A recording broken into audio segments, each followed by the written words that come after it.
요한과 함께하는 31일 오늘의 말씀은 요한복음 12장 1절에서 50절입니다. 요한복음 12장 1절에서 50절 제가 봉독해 드리겠습니다. 6월절 엿새 전에 예수께서 베다니에 이르시니 이곳은 예수께서 죽은 자 가운데서 살리신 나사로가 있는 곳이라. 거기서 예수를 위하여 잔치할새 마르다는 일을 하고 나사로는 예수와 함께 앉은 자 중에 있더라. 마리아는 지극히 비싼 향유 곧 순전한 나드 한 근을 가져다가 예수의 발에 붓고 자기 머리털로 그의 발을 닦으니 향유 냄새가 집에 가득하더라. 제자 중 하나로서 예수를 잡아줄 가룟 유다가 말하되 이 향유를 어찌하여 300데나리온에 팔아 가난한 자들에게 주지 아니하느냐. 이렇게 말하면 가난한 자들을 생각함이 아니요 그는 도둑이라. 돈꾀를 맞고 거기에 넣은 것을 훔쳐가미러라. 예수께서 이르시되 그를 가만히 두어 나의 장례할 날을 위하여 그것을 간직하게 하라. 가난한 자들은 항상 너희와 함께 있거니와 나는 항상 있지 아니하리라 하시니라. 유대인의 큰 무리가 예수께서 여기 계신 줄 알고 오니 이는 예수만 보기 위함이 아니요 죽은 자 가운데서 살리신 나사로도 보려 함이더라. 대제사장들이 나사로까지 죽이려 모의하니 나사로 때문에 많은 유대인이 가서 예수를 믿음이로라. 그 이튿날에는 명절에 온 큰 무리가 예수께서 예루살렘에 오신다는 것을 듣고 종려나무 가지를 가지고 맞으러 나와 외치되 호산나 찬송하리로다 주의 이름으로 오시는 이 곧 이스라엘의 왕이시여 하더라. 예수는 한 어린 나귀를 보고 타시니 이는 기록된 바 시온에 따라 두려워하지 말라 보라 너의 왕이 나귀 새끼를 타고 오신다함과 같더라. 제자들은 처음에 이 일을 깨닫지 못하였다가 예수께서 영광을 얻으신 후에야 이것이 예수께 대하여 기록된 것임과 사람들이 예수께 이같이 한 것임이 생각났더라. 나사로를 무덤에서 불러내어 죽은 자 가운데서 살리실 때에 함께 있던 무리가 증언한지라. 이에 무리가 예수를 맞으면 이 표적 행하심을 들었음이로라. 바리새인들이 서로 말하되 볼지어다 너희 하는 일을 쓸데없다. 보라 온 세상이 그를 따르는도다 아니라. 명절에 예배하러 올라온 사람 중에 헬라인 몇이 있는데 그들이 갈릴리 벳세다 사람 빌립에게 가서 청하여 이르되 선생이여 우리가 예수를 뵙고자 하나이다 하니 빌립이 안드레에게 가서 말하고 안드레와 빌립이 예수께 가서 여쭈니 예수께서 대답하여 이르시되 인자가 영광을 얻을 때가 왔도다. 내가 진실로 진실로 너희에게 이르노니 한 알의 밀이 땅에 떨어져 죽지 아니하면 한 알 그대로 있고 죽으면 많은 열매를 맺느니라. 자신의 생명을 사랑하는 자는 잃어버릴 것이요 이 세상에서 자기의 생명을 미워하는 자는 영생하도록 보존하리라. 사람이 나를 섬기려면 나를 따르라. 나 있는 곳에 나를 섬기는 자도 거기 있으리니 사람이 나를 섬기면 내 아버지께서 그를 귀히 여기시니라. 지금 내 마음이 괴로우니 무슨 말을 하리요. 아버지여 나를 구원하여 이때를 면하게 하여 주옵소서. 그러나 내가 이를 위하여 이때에 왔나이다. 아버지여 아버지의 이름을 영광스럽게 하옵소서 하시니 이에 하늘에서 소리가 나서 이르되 내가 이미 영광스럽게 하였고 또다시 영광스럽게 하리라 하시니 곁에 서서 들은 무리는 천둥이 울었다고도 하며 또 어떤 이들은 천사가 그에게 말하였다고 하니 예수께서 대답하여 이르시되 이 소리가 난 것은 나를 위한 것이 아니요 너희를 위한 것이니라. 이제 이 세상에 대한 심판이 이르렀으니 이 세상의 임금이 쫓겨나리라. 내가 땅에서 들리면 모든 사람을 내게로 이끌겠노라 하시니 이렇게 말씀하시는 자기가 어떠한 죽음으로 죽을 것을 보이심이로라. 이에 무리가 대답하되 우리는 율법에서 그리스도가 영원히 계신다 함을 들었거늘 너는 어찌하여 인자가 들려야 하리라 하느냐. 이 인자는 누구냐. 예수께서 이르시되 아직 잠시 동안 빛이 너희 중에 있으니 빛이 있을 동안에 다녀 어둠에 붙잡히지 않게 하라. 어둠에 다니는 자는 그 가는 곳을 알지 못하느니라. 너희에게 아직 빛이 있을 동안에 빛을 믿으라. 그리하면 빛의 아들이 되리라. 예수께서 이 말씀을 하시고 그들을 떠나가서 숨으신지라. 이렇게 많은 표적을 그들 앞에서 행하였으나 그를 믿지 아니하니 이는 선지자 이사야의 말씀을 이루려 하심이라. 이르되 주여 우리에게서 들은 바를 누가 믿었으며 주의 팔이 누구에게 나타났나이까 하였더라. 그들이 능히 믿지 못한 것은 이 때문이 아니니 곧 이사야가 다시 일렀으되 그들의 눈을 멀게 하시고 그들의 마음을 완고하게 하셨으니 이는 그들로 하여금 눈으로 보고 마음으로 깨닫고 돌이켜 내게 고침을 받지 못하게 하려 함이라 하였음이더라.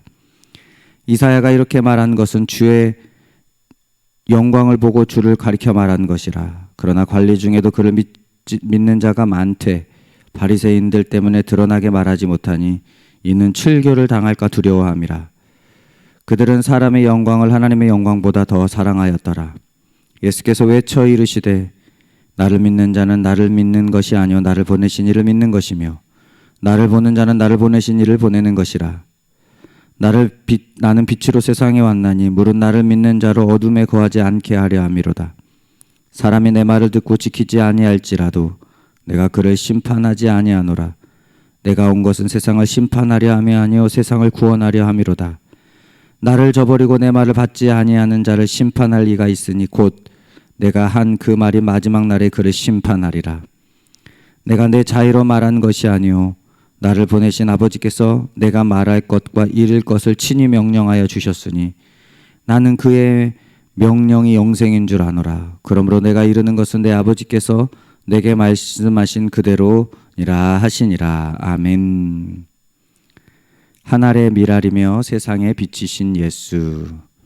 하늘의 미랄 또 세상의 빛, 그렇게 우리에게 다가오신 예수님, 그 예수님에 대해서 잠시 나누도록 하겠습니다. 우리가 사는 세상은 자연으로 되어 있죠. 하나님을 드러내는 방법은 크게 두 가지가 있습니다. 자연으로 계시한다 그래서 자연 계시, 말씀으로 계시한다 그래서 말씀 계시. 자연으로 계시하는 걸 일반 계시라고 하기도 하고요, 말씀으로 계시하는 것을 특별 계시라고 말하기도 합니다. 어찌됐든 자연이든 말씀이든 모두가 하나님의 이치가 담겨져 있습니다. 그러니까 다시 말해서 자연 안에도요 하나님이 하시고자 하는 말씀이 담겨져 있다라는 것입니다. 나무가 봄에 싹이 나잖아요. 그 싹이 이제 자라서 여름에 잎이 무성해집니다. 그리고 가을이 되면 열매를 맺히죠. 그 열매가 이제 다 딸 때쯤 겨울이 되면 어떻게 되죠? 잎이 하나 둘씩 떨어집니다. 떨어진 잎이 땅에서 어떻게 되냐면 썩어집니다. 그 썩어진 것이 그 나무의 양식이 되어서 이듬해 봄에 다시 싹이 나오고 또 열매를 맺습니다. 그러니까 썩어짐으로 인해서 열매를 맺는 이 순환이 계속되는 것이죠.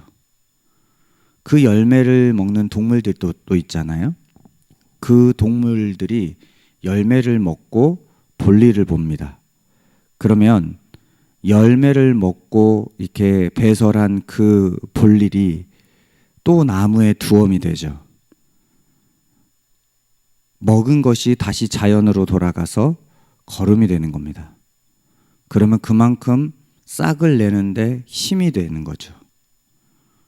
이런 과정들을 통해서 생명이 또 다른 생명을 내고 또 다른 생명을 내고 또 다른 생명을 내는 것, 썩어짐이 또 다른 생명을 내는 것, 이것을 자연이 말하고 있는 겁니다. 여러분, 썩어짐으로 생명을 내는 것, 죽어짐으로 생명을 내는 것, 이것이 복음의 핵심 아닙니까? 어제 예수님께서 죽은 나사로를 살리심으로 인해서 예수님은 부활의 주님이다라는 것을 보여주셨습니다. 그 이후에 오늘 본문은 예수님께서 죽으실 것을 이야기를 하고 있습니다. 마리아가 예수님께 향유를 붓는 장면이 나오죠. 그때 가룟 유다가 그 향유를 팔아서 가난한 자들을 나눠줄 수 있는데 왜 그렇게 하냐고 나무라죠.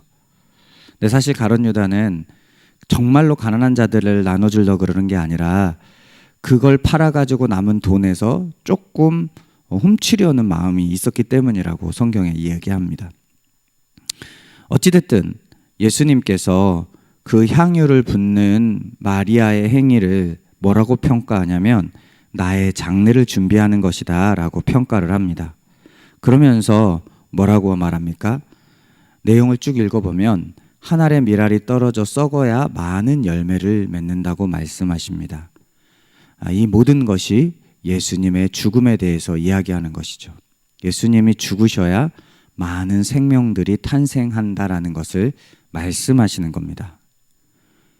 복음의 원리는요, 죽어야 사는 겁니다. 저는 목사로 산 지 10년이 넘어갑니다.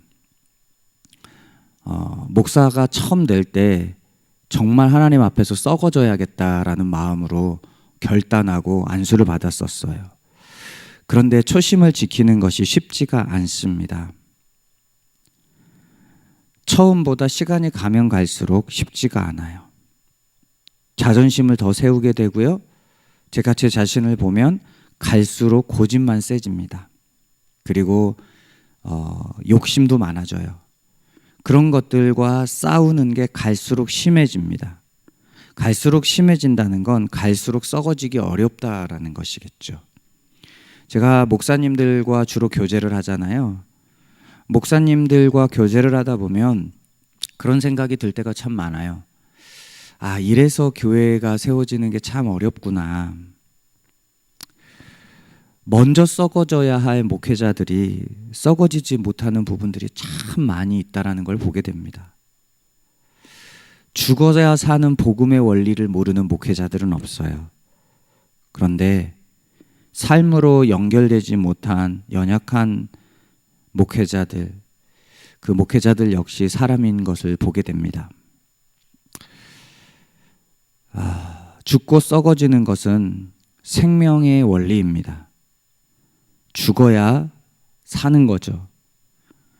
한 알의 밀알이로 썩어져야 많은 열매가 맺는 것. 생각해 보면요, 이게 모든 생명의 원리예요.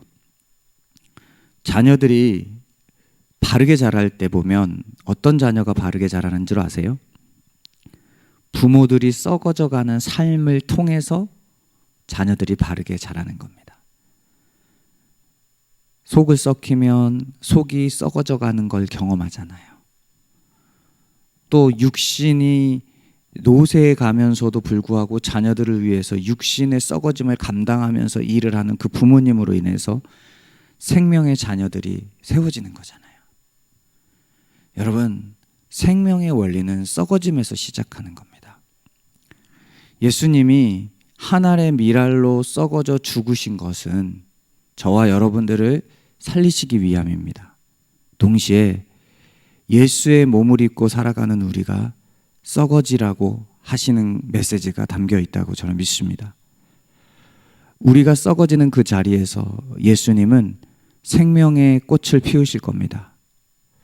저와 여러분들의 삶이 생명의 꽃을 피울 수 있는 삶, 그러기 위해서 한 알의 밀알로 썩어질 수 있기를 소망합니다. 너무 어려운 거 압니다.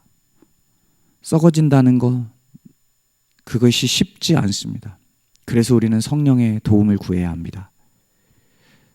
우리 이 시간 함께 기도할 때에 성령의 도움을 구하고 내가 밀알로서 주님의 생명을 담는 그릇이 되게 해달라고 함께 기도할 수 있기를 바랍니다. 기도하겠습니다. 하나님 아버지, 감사합니다. 우리에게 생명 주시기 위해서 한 알의 밀알로 썩어지신 주님을 찬양합니다.